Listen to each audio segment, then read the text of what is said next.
एक कार्यक्रम हो रहा था। इसमें कुछ शादीशुदा जोड़े हिस्से ले रहे थे। जिस समय प्रोफेसर मंच पर आए और उन्होंने नोट किया कि सभी पति पत्नी शादी पर हंसी मजाक कर रहे थे। यह देखकर प्रोफेसर ने कहा कि चलो पहले एक गेम खेलते हैं, उसके बाद अपने विषय पर बातें करेंगे। सभी खुश हो गए और कहा, कौन सा गेम?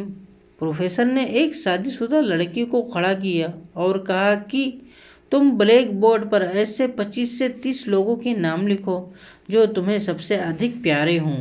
लड़की ने पहले तो अपने परिवार के लोगों के नाम लिखे, फिर अपने सगे संबंधी, दोस्तों और पड़ोसियों और सहकर्मियों के नाम लिख दिए थे। फिर प्रोफेसर ने उसमें से कोई कम पसंद वाले 5 नाम मिटाने को कहा। लड़की ने अपने सहकर्मियों के नाम मिटा दिए। फिर प्रोफेसर ने 5 नाम और मिटाने को कहा।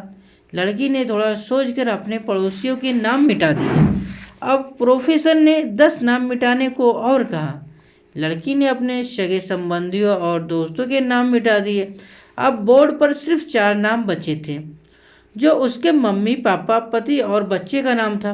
प्रोफेसर ने कहा, इसमें से और 2 नाम मिटा दो। लड़की सोच में पड़ गई।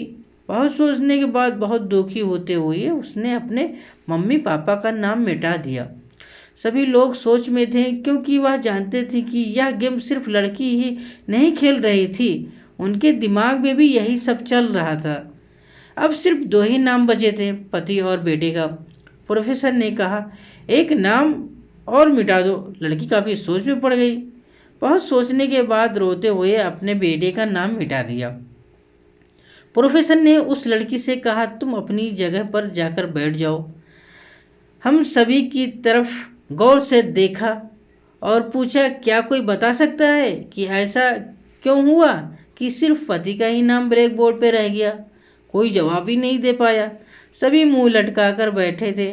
प्रोफेसर ने फिर उस लड़की को खड़ा किया और कहा, ऐसा क्यों किया? जिसने तुम्हें जन्म दिया और पाल पोसकर इतना बड़ा किया, उनका नाम तुमने मिटा दिया।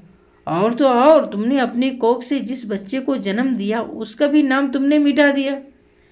लड़की ने जवाब दिया कि अब मम्मी पापा बूढ़े हो चुके हैं। कुछ साल के बाद वह मुझे और इस दुनिया को छोड़कर चले जाएंगे। मेरा बेटा जब बड़ा हो जाएगा तो ज़रूरी नहीं कि वह शादी के बाद मेरे साथ ही रहे, लेकिन मेरे पति जब तक मेरी जान में जान है, तब तक मेरा आधा शरीर बन के मेरे साथ निभाएंगे। इसलिए मेरे लिए सबसे अजीज मेरे पति हैं। प्रोफेसर और बाकी स्टूडेंट ने तालियों की गूंज से लड़की को सलामी दी। प्रोफेसर ने कहा, तुमने बिल्कुल सही कहा कि तुम और सभी के बिना रह सकती हो, पर अपने आधे अंग अर्थात अपने पति के बिना नहीं रह सकती। तो दोस्तों, आशा करता हूँ आप सबको ये वीडियो पसंद आया होगा। अगर पसंद आया होगा तो लाइक और सब्सक्राइब ज़रूर करिएगा और इस चैनल को ज़्यादा से ज़्यादा सपोर्ट करें, ताकि हमारा भी दिल लगे और हम ऐसे कंटेंट आप सबके लिए लाते रहें।